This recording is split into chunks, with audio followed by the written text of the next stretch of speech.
వికారాబాద్ జిల్లా తాండూరులో ఒక ఘోరం చోటు చేసుకుంది. ఇటు ప్రాణాలు తీసింది ఒక ప్రేమ పెళ్ళి అని చెప్పుకోవచ్చు. పెళ్ళైన 8 నెలలకే అమ్మాయిని బలి తీసుకుంది. ఆ ప్రేమ పెళ్ళి 8 నెలల క్రితం ప్రేమించింది ఇటు పరమేష్ అనే ఒక వ్యక్తిని. అనుష పరమేష్ వీరిద్దరూ 8 నెలల కింద పెళ్ళి కూడా చేసుకున్నారు. సో పెళ్ళి చేసుకొని అత్తగారి ఇంటికి వెళ్ళిన తర్వాత కొడుకు ప్రేమ పెళ్ళిని మాత్రం పెద్దలు ఒప్పుకోలేదు. అంటే అత్త మామ అనుషని దగ్గరికి తీసుకోలేదు. అనుష పైన ద్వేషాన్ని పెంచుకున్నారు ఇటు అత్త మామ. ఎప్పటికప్పుడు గొడవలు పడుతుండేవారు. ఎప్పటికప్పుడు ఇటు అనుషని అసభ్య పదజలంతో ఏదో ఒకటి దూషిస్తూ ఉండేవారు. అత్త వేధింపులు భరించలేక అనుష పుట్టింటికి కూడా వెళ్ళిపోయిన సంఘటనలు ఉన్నాయి. సో వెళ్ళిపోయిన తర్వాత మళ్ళీ పరమేష్ వెళ్ళి సర్ది చెప్పి తన ఇంటికి మళ్ళీ తీసుకొచ్చే ప్రయత్నం చేశాడు.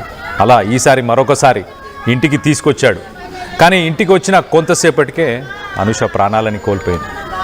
అత్త మామలే కొట్టి ప్రాణాలు తీశారని చెప్పి ఇటు అనుష బంధువులు అలాగే తల్లిదండ్రులు తోడబొట్టిన వాళ్ళు వీళ్ళందరూ కూడా చెప్తున్నారు.